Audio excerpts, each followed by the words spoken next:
I've become known as somebody that likes to use technology to make beautiful stuff.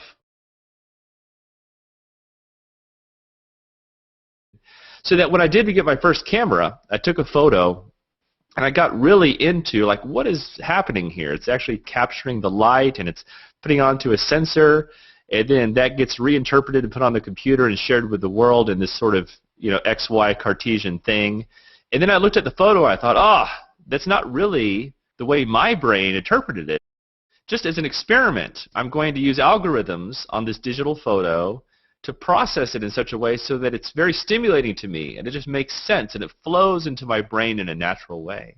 And that's when I started looking at some of these HDR algorithms, and Google Plus came along, and I immediately saw it as one of the best ways for me to share photos in their stream, and frankly, maybe even more so for me to get all my photographer friends over there so that I can see their work in a very streaming type way. It's a very life-affirming thing to see that something you're interested in is also interesting to all these other people from all these walks of life. And it's something that is sort of this lateral layer on top of life, because you get all kinds of people. You get doctors and lawyers and landscapers, and they all share this common thing that's not linked necessarily to any other part of their life. And it's this wonderful, passionate, life-affirming activity, and it's all made possible, thanks to Google Plus and the Internet. We have this weekly Hangout show called Trey's Variety Hour. We do it every Monday night at 7 p.m. Central, and it goes out on YouTube Live, and we use Google Hangouts just like you and I are doing now. And every week it's a different topic, and I just get a bunch of fun, interesting photographers in, or other artists, basically anything that I think is interesting, which is kind of broad. I have had to combine what is traditional business with the business of the Internet, and that mostly involves putting a lot of stuff out there for free and maybe holding back a little bit of the best for a very small percentage of the audience that's willing to pay. And I think people are willing to pay for what is unique, what is different, what is limited, and what they can get first. What do you do to make sure that you continue to be creative instead of just producing what basically is a brand or an image? So much of that comes from just being out in the real world, right, and being very, very human and going on hikes and spending alone time. And I listen to music, all kinds of very strange kind of, music. And I listen to it loud.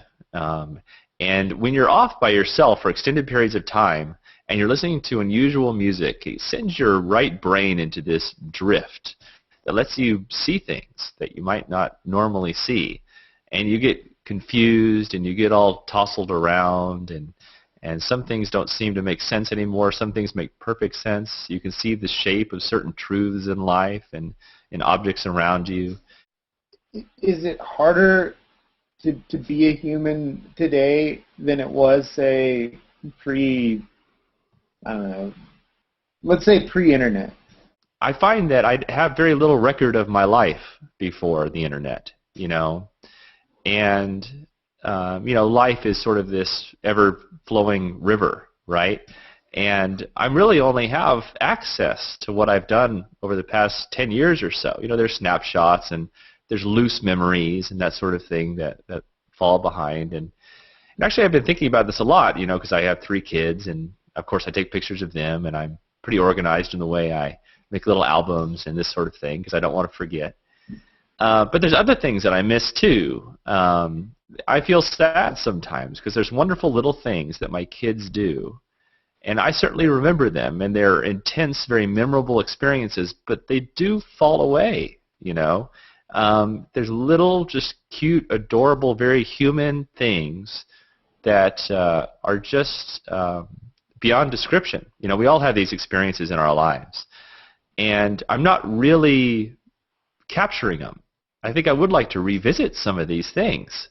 And, the human memory is quite imperfect.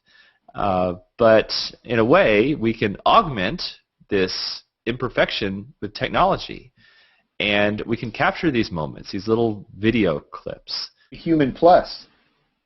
Yeah, maybe human plus. Yeah, and I'm sure that's scary to a lot of people. But, at the same time, I think if you approach it the right way, that it can take all the wonderful things about being human and make them more intense.